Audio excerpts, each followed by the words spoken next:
వృశ్చిక రాశి వారికి ఈ రాశ్యాధిపతి అయినటువంటి కుజుడు అష్టమ స్థానంలో వక్రిచున్నారు.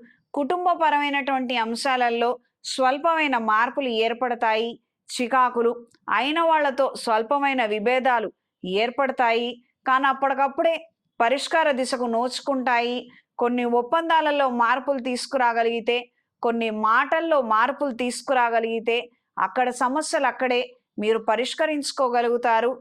ప్రయోజనాలను కూడా అందుకోగలుగుతారు. స్థిరాస్తికి సంబంధించినటువంటి అంశాలు అనుకూలంగా ఉంటాయి. ఇంటిని అమ్మివేసి రుణాలని తీర్చగలుగుతారు. స్వల్పమైనటువంటి మార్పులతో అనుకూలమైన వాతావరణంలో ఉండగలుగుతారు. ఆరోగ్యరీత్యా జాగ్రత్తలు అవసరం. చర్మ వ్యాధులు, విపరీతమైనటువంటి జ్వరము, నీరసంతో అవస్థపడే విధంగా ఉంది. అప్రమత్తంగా ఉండండి. దూర ప్రయాణాలు అనుకూలంగా ఉంటాయి. ఆధ్యాత్మిక కార్యక్రమాల పట్ల ఆకర్షితులవుతారు. కొన్ని ప్రయోజనాలను ఆశించి మన శుభకార్యాలలో కొంతమందిని ప్రత్యేకంగా పిలవాలి, ఆహ్వానించాలి, వాళ్ళకు మర్యాదలు చేయాలి, వాళ్ళతో మనకున్నటువంటి సంబంధాన్ని ఇంకాస్త ఇంప్రూవ్ చేసుకోవాలి అన్న ఆలోచనలు కలిగి ఉంటారు.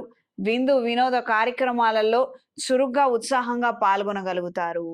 కొత్త వాహనాన్ని కొనుగోలు చేయాలన్న ఆలోచనలు ప్రస్తుతానికి పోస్ట్ పోన్లో ఉంటాయి.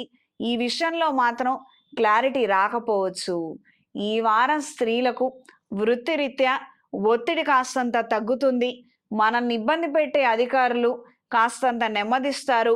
ప్రస్తుతానికి మనకు ఒక బ్రేకు, ఒక ఇంటర్వెల్ని వాళ్ళు ఇవ్వగలుగుతారు.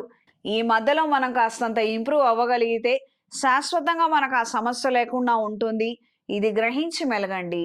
కొత్త కోర్సులను చేపట్టాలన్న ఆలోచనలు, విద్యారంగంలో రాణించాలన్న ఆలోచనలు అనుకూల దిశలో ఉంటాయి.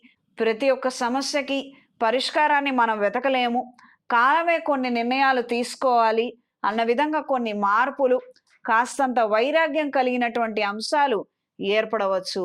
జీవిత భాగస్వామితో మనస్పర్ధలు, చికాకులు, ఇప్పటికే ఎడబాటులో ఉన్నవారికి ఇవి తీవ్ర స్థాయికి చేరే అవకాశం ఉంటుంది. పెద్దవాళ్ల సమక్షంలో మంచి నిర్ణయాలు తీసుకోగలిగితే అన్ని విధాలా మంచిది. ఈ వారం వృశ్చిక రాశి వారికి కలిసొచ్చే రంగు ఆకుపచ్చ, కలిసొచ్చే దిక్కు పడమర, కలిసొచ్చే సంఖ్య 2. ప్రతిరోజు లింగాష్టకాన్ని పఠించండి. అవకాశం ఉన్నవారు రాబోయే మహాశివరాత్రి రోజున అమృత బాష్పత హోమాన్ని జరిపించండి.